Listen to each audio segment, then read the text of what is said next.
पिछले एपिसोड में आपने जाना कि किस प्रकार से रानी की नई जॉब लग जाती है एक बैंक एजेंसी की हेड ऑफिस में, और वहां पर जब वह कार्य करती है और बड़ी शालीनता से काम करती है तो उसकी बहुत ज़्यादा बड़ाई होती है। दोस्तों, अब आगे जानते हैं कि रानी की ज़िंदगी में क्या होने वाला था। रानी जैसे कि बहुत खुश थी अपनी नई नौकरी पाकर, उसकी अच्छी खासी तनख्वाह मिल रही थी और अब वह बेहद खुश थी और अपने आप को बहुत ज़्यादा कृतज्ञ समझ रही थी बड़े साहब का, क्योंकि बड़े साहब ने उनके ऊपर ऐसी मेहरबानी करी कि अब रानी बेहद खुश थी। उसकी खुशी का कोई ठिकाना नहीं था और वह अब गैस एजेंसी के जो हेड ऑफिस है उसके पीछे बने हुए कमरों में ही तीसरे कमरे में रहती थी। वही उसने अपने लिए घर बना रखा था और वह बेहद खुश थी। और दोस्तों, उसके इसी प्रकार से काम करते हुए उसको करीब 6 महीने गुजर जाते। अब उसके पास अच्छा खासा बैंक बैलेंस भी बन गया था और वह रोजाना अपने माता पिता से फोन पे तो बात कर लेती थी, लेकिन अब उसके मन में यह टीस उठने लगी कि वह अपने माता पिता से खुद जाकर मिले। और इसी सिलसिले में वह अपने बड़े साहब से छुट्टी मांगना चाह रही थी, लेकिन उसके बड़े साहब अभी इलाहाबाद हाईकोर्ट में कुछ जरूरी कार्य के लिए गए हुए थे और उनके पास समय नहीं था कि वह अब रानी से बात कर सकें। दोस्तों, एक दिन जब बड़े साहब हेड ऑफिस आए हुए थे तो रानी जाती है उनके पास और कहती है कि साहब चाहिए, हाथ जोड़कर कहती है कि मुझे अब छुट्टी चाहिए और मुझे अपने माता पिता से मिलना है, यानी कि अम्मा बाबा मेरा इंतजार कर रहे हैं। उन्होंने भी काफी दिन हो गए देखे हुए कि वो अब मुझसे देखकर मिलना चाहते हैं, इसलिए मुझे आप अनुमति दें कि मैं कुछ दिनों के लिए अपने अम्मा बाबा के पास चली जाऊं। इसी बात को सुनते हुए जब बड़े साहब उठ खड़े होते हैं अपनी कुर्सी से और सीधे आते हैं रानी के पास, उससे कहते हैं कि रानी अब तुम हाथ मत जोड़ा करो, तुम हाथ जोड़ते हुए अच्छी नहीं लगती हो। लेकिन दोस्तों, यहाँ जब जैसे ही बड़े साहब उसके हाथों को छूते हैं तो बड़े साहब के शरीर में भी उत्तेजना के भाव दर्शित होते हैं, यानी कि उत्तेजना के भाव जागृत हो जाते हैं। और दोस्तों, यहीं पर यही हाल हो रहा होता है रानी का। रानी भी कुछ ना कुछ उत्तेजित हो जाती जब बड़े साहब उसको छूते थे। दोस्तों, बड़े साहब उसको बोलते हैं कि रानी तुम चिंता मत करो, ड्राइवर से बोल देना, वो तुम्हें तुम्हारे अम्मा बाबा के घर छोड़ देंगे और जब भी तुम्हें आना हो तो आप एक बार फोन कर दीजिएगा, ये ड्राइवर जाकर तुम्हें वहां से ले भी आएगा। तो इसलिए अब तुम्हें जब जाना है तो आप बेफिक्र होकर जाइए। इसी बात को जब सुनती है रानी तो उसके मन में लड्डू फूटने लगते हैं और वो इसी खुशी के मारे बड़े साहब के हाथों को वह चूम लेती है कि आपने मुझ पर बहुत ज्यादा कृपा करी है। इसी बात को सुनते ही अब तो बड़े साहब के मन में और बहुत ज्यादा उत्तेजना के भाव जागृत हो जाते हैं, लेकिन वह जैसे तैसे अपने आप को रोक लेते हैं और अब रानी हंसती हुई उछलती हुई वहां से चली जाती है बाहर। दोस्तों, वह बाहर जाकर उसकी खुशी का कोई ठिकाना नहीं और वो कहती है कि आज मिठाइयाँ बटेंगी क्योंकि बड़े साहब ने मुझे बहुत सारी छुट्टियां प्रदान करी हैं। और दोस्तों, यही बात कहते हुए तो ऑफिस के जो और लोग होते हैं वो कहते हैं कि मोहतरमा फिर हम ले आए मिठाई। तो वो कहती है हाँ, आप मिठाई ले आइए और मिठाई बांट लाई जाती है और ऑफिस में सभी को मिठाई खिलाई जाती है। यहाँ पर रानी बहुत ज्यादा खुश हो रही होती है और वह इसी खुशी के मध्य अपने कमरे में चली जाती है।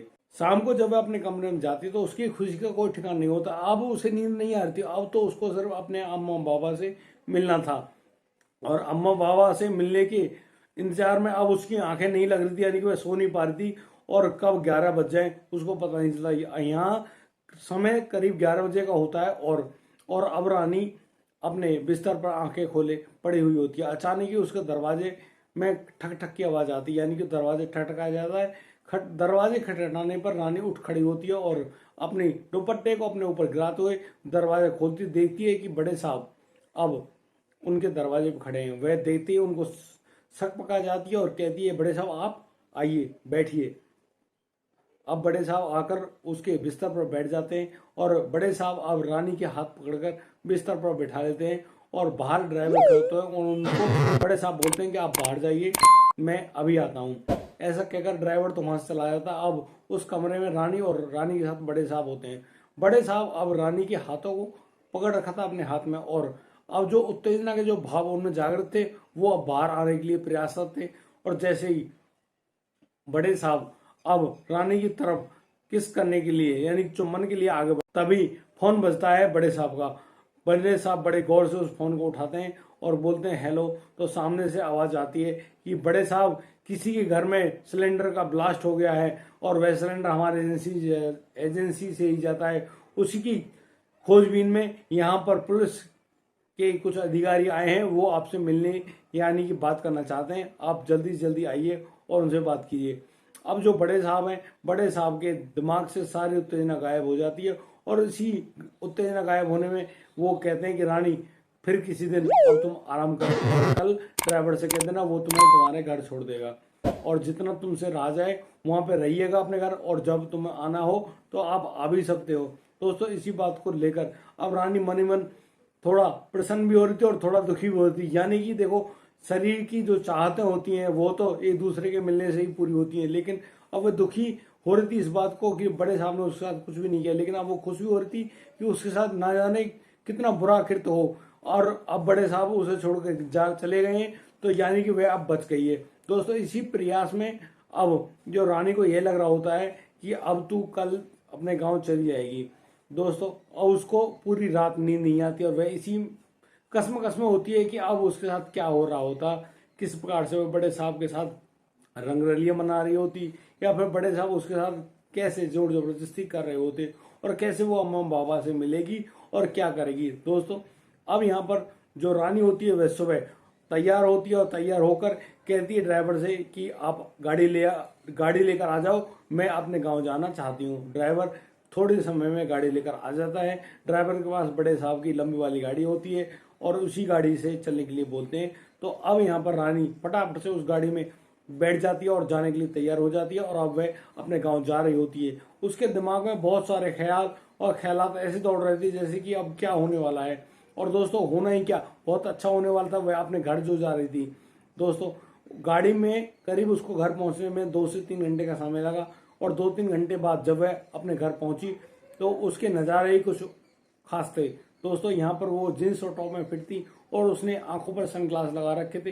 वह इतनी खूबसूरत जान पड़ती जैसे कोई परी लौट कर आई हो, और दोस्तों वो चिल्लाती हुई अपने घर में घुस जाती है और अपने अम्मा बाबा को गले लगाते हुए बताती है कि बाबा अब तुम्हारी जो रानी है उसकी जिंदगी के दिन बदल गए हैं, अब वह बेहद खुश है और अब उसको मजा आ रहा है अपने कार्य करने में। और देखो वह नोटों की गड्डी निकालते हुए अपने बाबा के हाथ में थमाते हुए बोलती है कि बाबा ये लो पैसे, आप कहते थे कि पैसे कौन कमाएगा, मेरी शादी कौन करेगा, अब जरूरत नहीं है आपको पैसे कमाने की, अब तुम्हारी रानी ही पैसे कमाएगी। और रानी उन पैसों को अपने बाबा को थमाती है, तो बाबा पूछते बेटी ये पैसे कितने हैं, तो अब रानी जवाब दे रही थी बाबा गिन लो 50,000 है पूरे, ये मैंने कमाए हैं और मेरी खुद की कमाई के हैं। दोस्तों बाबा अपने अगोछे में उन पैसों को रखते हुए बोला बेटी इतनी कृपा किस इंसान ने करी, वो इंसान नहीं वो तो भगवान होंगे। और इसी बात को अब पूरा करती है रानी और कहती है हाँ बाबा बिल्कुल सचमुच भगवान है, और वो इतनी कृपा करते हैं, इनकी इतना खुश होते हैं मुझ पर कि अब उन्होंने मेरी 15,000 रुपये तनख्वाह कर दिए, और अब मुझे अपने ऑफिस में यानी कि वह एसी लगी हुई है उस ऑफिस में, और अब मैं असिस्टेंट मैनेजर की पोस्ट पर बैठी हुई हूँ। यानी कि जितना साहब के लिए सुनते हैं लोग उतना ही मेरे लिए सुनते हैं। और वो देखो बाहर कितनी लंबी गाड़ी खड़ी है, वह गाड़ी स्पेशल मेरे लिए आई है और वह मुझे छोड़ने यहाँ तक आई है, और जब भी मैं उन्हें फ़ोन करूँगी तब यह गाड़ी मेरे लिए दोबारा आएगी और मुझे यहाँ से लेकर जाएगी। अब आप परेशान मत होना, आप हमेशा खुश रहना। और इसी बात को कहते हुए अब उसको मिलने की तलब उठती है अपनी आंटी यानी कि पड़ोसी जो चाची होती है सुनीता, जिसने उसकी आप इज्जत लुटने से बचाई थी, और वह अब सुनीता के घर जा रही होती है। तो सुनीता का बेटा उसको बताता है कि दीदी अभी जो सुनीता माँ है वो कारखाने गई हैं, उनको आने में करीब समय लगेगा, 6 बजे वो आएंगी, अभी उनको आने में 1 घंटे का समय लगेगा। दोस्तों यहाँ पर वह थोड़ी मायूस होती है रानी, और सुनीता आंटी का आने का इंतजार कर रही होती है और अपने घर चली जाती है। दोस्तों यहाँ पर ड्राइवर गाड़ी लेकर वापस लौट आता है, और अब रानी बहुत ज़्यादा खुश। अब रानी को देखने के लिए पड़ोस से बहुत सारे लड़के लड़कियां आदमी औरतें आती हैं, और वो देखती हैं अरे रानी तू तो बिल्कुल बदल गई, अरे रानी बिल्कुल बदलाव आ गया, अरे रानी तू तो बिल्कुल परी बन गई। बहुत सारे लोगों के मुंह से बहुत सारी बातें लेकर रही थी। दोस्तों यहाँ पर जो रानी है वह अपनी तारीफ सुनकर भाई फूले नहीं समा रही थी, और उसको ऐसे लग रहा था कि वह तो वाकई में परियों की रानी बन गई है। दोस्तों आज की कहानी में सिर्फ इतना ही, और कल के जो एपिसोड में हम फिर मिलेंगे कुछ नया ताज़ा और नई ताज़ा रिपोर्ट लेकर, जिसके अंतराल हम आपको बताएंगे कि रानी के जीवन में अब क्या क्या घटित होता है। दोस्तों आपसे मेरा अनुरोध है कि आप अपनी राय कमेंट बॉक्स में जरूर दे सकते हैं। आप हमें लाइक कमेंट, शेयर और सब्सक्राइब करना बिल्कुल मत भूलें। और दोस्तों, यदि आपने सब्सक्राइब नहीं किया तो आप प्लीज हमें सब्सक्राइब कर लें, क्योंकि इसी प्रकार से रानी से जुड़ी हुई और भी क्राइम की रिपोर्ट हमारे चैनल पर लगातार आती रहती है। दोस्तों, आज के लिए बस इतना ही। मैं अब आपसे विदा लेता हूँ और कल फिर मिलते हैं नई वीडियो के साथ। तब तक के लिए आप बहुत अच्छे रहें, बेहतरीन रहेंगे, अपने परिवार का इसी प्रकार से ख्याल रखें। तब तक के लिए जनाब, जय हिंद, जय भारत।